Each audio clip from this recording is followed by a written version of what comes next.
Hello বন্ধুরা, আমি সাকিন। তোমরা দেখছো টিএস টেকনিক্যাল ওয়ার্ল্ড। আজকে আবার আমি একটা নতুন ভিডিও নিয়ে চলে এসেছি।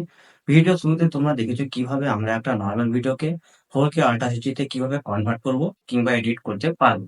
ঠিক আছে, যারা চ্যানেলটিতে নতুন এসেছে চ্যানেলটিকে অবশ্যই সাবস্ক্রাইব করে দেবে, সাথে থাকা বেল আইকনটিকে অন করে দেবে এবং সাথে আমার ইনস্টাগ্রাম অ্যাকাউন্টটিকেও ফলো করে দেবে। তো চলো ভিডিওটা শুরু করি।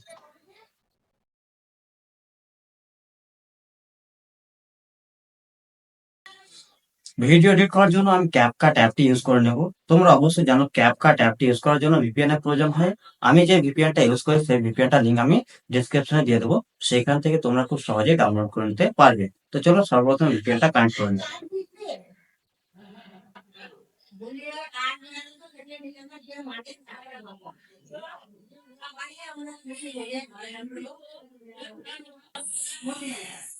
ঠিক আছে, আমি ভিপিএনটা কানেক্ট করে নিলাম। তারপর ক্যাপকাট অ্যাপটিকে ওপেন করবো। তো চলো ক্যাপকাট অ্যাপটিকে ওপেন করি। ঠিক আছে, তারপর এডিট প্রজেক্টে গিয়ে তোমরা যে ভিডিওটা এডিট করবে সেই ভিডিওটাকে সিলেক্ট করে নেবে। তো চলো আমি সিলেক্ট করে নিচ্ছি ভিডিওটা।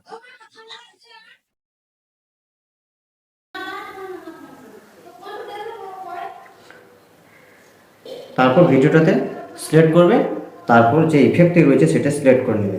তারপর ভিডিও ইফেক্টে ক্লিক করবে এবং সার্চে গিয়ে সার্চ করে নেবে শার্পেন। ঠিক আছে, তারপর যে এই স্মার্ট শার্পটা রয়েছে সেটা সিলেক্ট করে নেবে।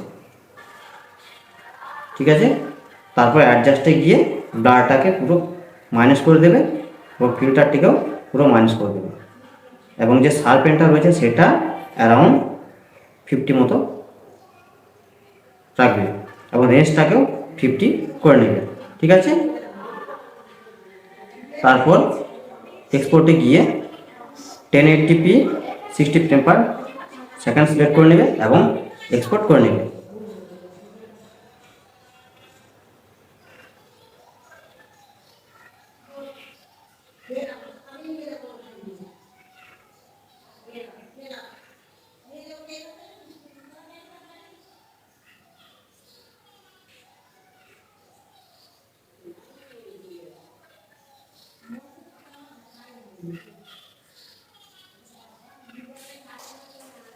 বন্ধুরা দেখতে পাচ্ছ সিলেক্ট হয়ে গেছে। তারপর ডান করে নেবে।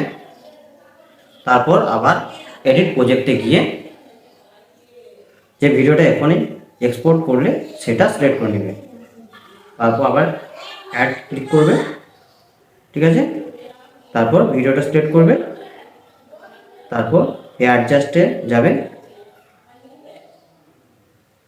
তারপর ব্রাইটটা একটু ইনক্রিজ করে দেবে অ্যারাউন্ড 10 এবং কন্ট্রাস্টটাকেও একটু হাই করে দেবে যেন ফটোটা একটু কালারফুল হয়,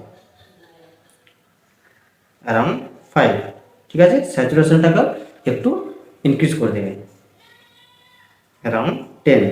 ঠিক আছে, তারপর ব্রিলিয়ান্সটা যেটা রয়েছে সেটিকে একটু ইনক্রিজ করে দেবে +15। ঠিক আছে, তারপর ডান করে দেবে। তো তোমরা খুব সহজে এভাবে যে কোনো ভিডিওকে খুব সহজেই 4K আল্ট্রা এইচডিতে কনভার্ট করতে পারবে কিংবা এডিট করতে পারবে। তো চলো পরবর্তী ভিডিওতে দেখা হচ্ছে।